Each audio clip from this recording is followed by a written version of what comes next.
It's 1944. You're a farmer in rural Alabama, and you hear a group of men singing in perfect, fluent German as they pick your cotton. You're a logger in Wisconsin, and the men felling trees next to you wear uniforms with two large letters on the back, P.W. You're a teenager in a small Texas town, and you're paid 25 cents to stand guard with a stick, not to stop the German prisoners from escaping the pea field, but to stop them from eating all the peas. You're a mother in a small Arizona town, and you warn your children not to get too close to the fenced-in camp on the edge of town, where thousands of young, blonde-haired, blue-eyed men, the enemy, are playing soccer. This isn't an invasion. This is one of the biggest and most surreal, forgotten chapters of World War II. While America's heroes were storming the beaches of Normandy, America itself was the reluctant host to over 400,000 German prisoners of war. They were held in secret camps, hiding in sight plain, in nearly every state in the Union. This is the story of America's secret Nazi heartland and the shadow war that was fought inside it. In early 1943, the war in North Africa was a complete disaster for the Third Reich. With the collapse of Erwin Rommel's famed Afrika Korps, the Allies had a new, massive logistical nightmare: what to do with over 250,000 captured German and Italian soldiers. Britain was overcrowded, still being bombed, and dangerously low on food. They simply could not take them. The decision was made: send them to America. A secret reverse armada of supply ships began crossing the Atlantic. These were the Liberty ships that had just delivered tanks, bullets, and food to Europe. On the journey back, they were no longer empty. They were packed with thousands of German prisoners. This human cargo was called the prisoner bag. For the German POWs, many of them teenagers, this was a surreal journey. They had been told by Goebbels' propaganda that America was a mongrel nation, decadent and collapsing. Instead, they landed in New York Harbor and saw the Statue of Liberty and the Manhattan skyline intact, unbombed, and gleaming. They were loaded onto trains, often with the windows blacked out, and shipped in the dead of night to the American interior. When the windows were opened, they saw no ruins, no bomb craters. They saw endless farmland, bustling towns, and a nation of unbelievable wealth. The psychological shock was profound. This wasn't just a few large compounds. The U.S. government built over 700 camps in 46 states. There was Camp Aliceville in Alabama, one of the largest, Camp Hearn in Texas, Camp Ruston in Louisiana, and hundreds more, often in quiet towns that had never seen a foreigner, let alone a Nazi soldier. But these were not the brutal death-by-starvation camps of the Eastern Front. America was bound by the Geneva Convention, and they followed it to the letter. Some would say to a fault. German prisoners were housed in proper barracks, not concentration camp huts. They were given 3 hot meals a day, with a menu planned by German-speaking dietitians. A typical daily ration included meat, often pork or beef, which was rationed for civilians, potatoes, fresh vegetables, milk, real butter, and coffee. They had access to libraries, which were stocked with thousands of German-language books. They had theaters, where they put on their own plays, from Shakespeare to German comedies, with men playing all the female roles. They had sports leagues, with fanatical soccer, boxing, and handball tournaments. At Camp Hearn in Texas, the prisoners even built an ornate fountain and garden complex in the middle of their compound. To the locals, who were living on strict rations of sugar, meat, and coffee, this was infuriating. They saw the enemy being treated better than they were. They called the camps the Golden Cages, or more mockingly, the Fritz Ritz. But there was a very practical reason for this good treatment. America had a critical labor shortage. Its able-bodied men were fighting overseas. But the crops in California still needed picking. The cotton in Mississippi still needed to be harvested.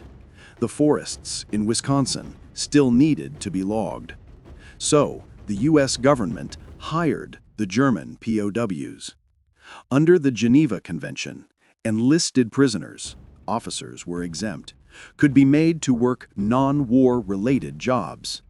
They were paid 80 cents a day in camp scrip, fake money they could only spend at the canteen.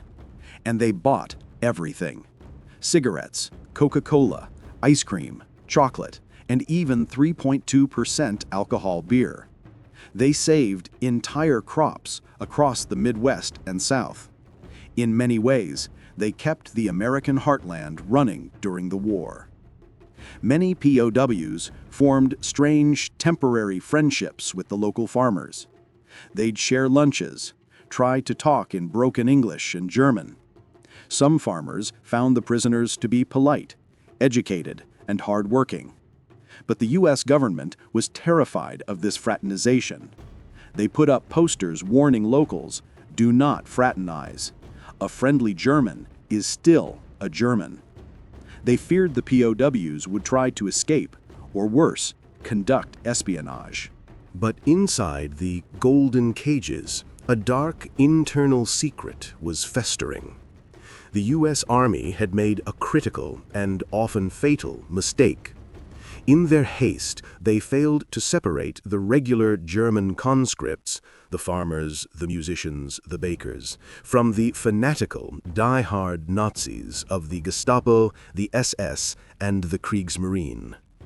Inside the wire, a shadow war began. The hardcore Nazis formed their own police force. They took over the internal camp administration.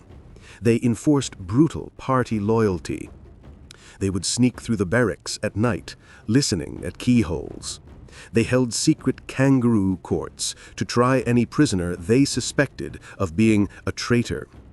A traitor could be anyone: a man who learned English too quickly, a man who didn't give the Heil Hitler salute with enough enthusiasm, a man who was caught reading an American newspaper.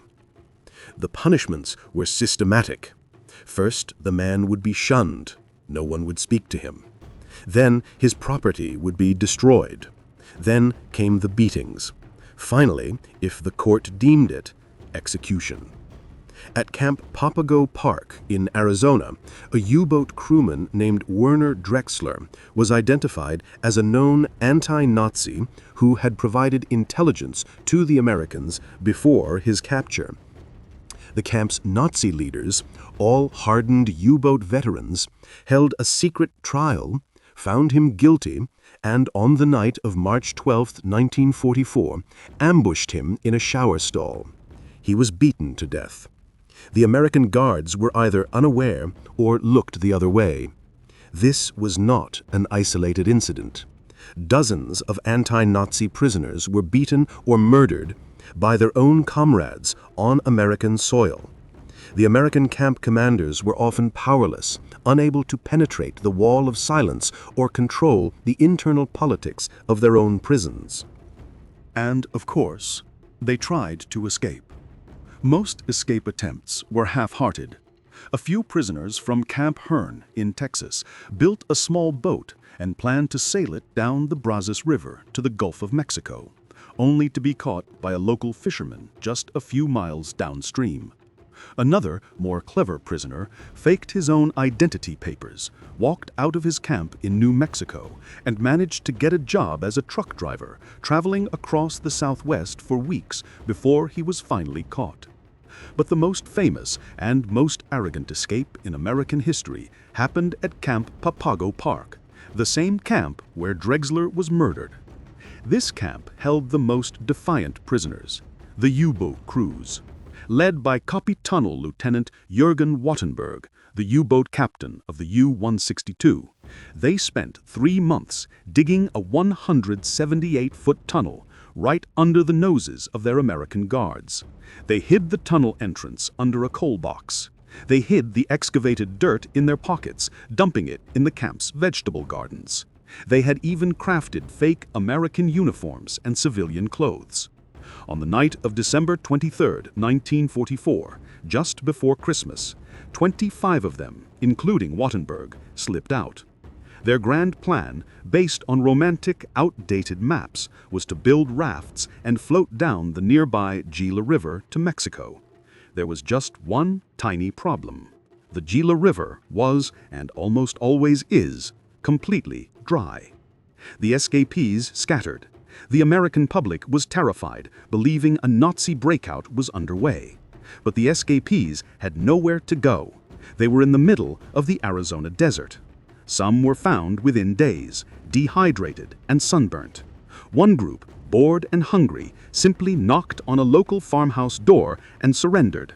Wattenberg, the leader, managed to hold out for over a month, living in a cave before being captured.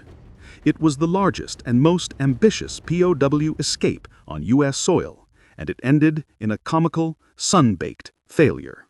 As the war neared its end in 1945, the Allied armies liberated the concentration camps, and for the first time, the world saw the full, uncensored horror of the Holocaust.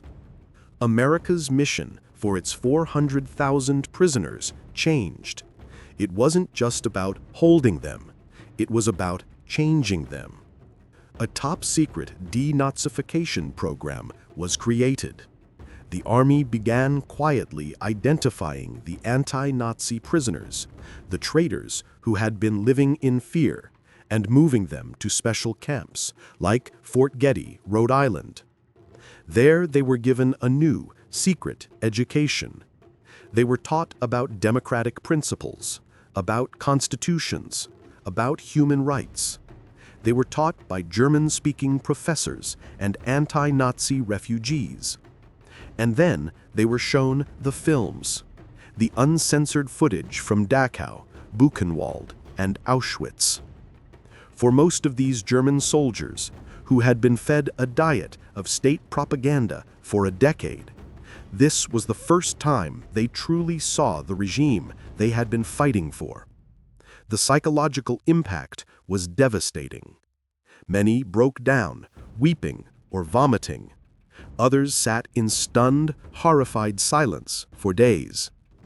The program was a quiet success, re-educating thousands of men who would one day return to Germany and help rebuild it as a modern, democratic nation.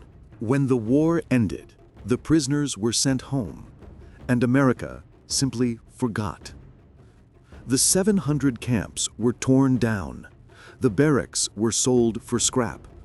The land was turned back into farms and parks. Today, almost nothing remains.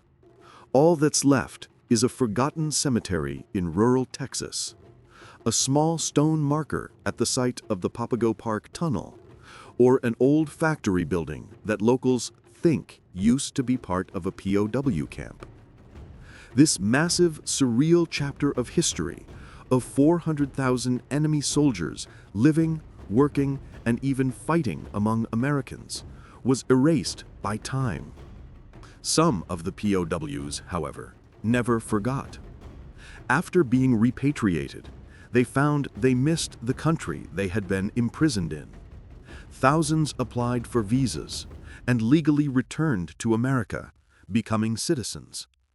They had been captured by their enemy, and in the process, they had found their new home. It's a powerful reminder that history is not just something that happens over there, on a distant battlefield. Sometimes it's hiding right next door. This story of the enemy next door is one of America's greatest forgotten secrets. Had you ever heard of these 700 camps? Do you think you might live near the site of one? Let us know in the comments. And if you want to uncover more of the most incredible, untold stories of war, subscribe to Prisoner of War. Thank you for watching.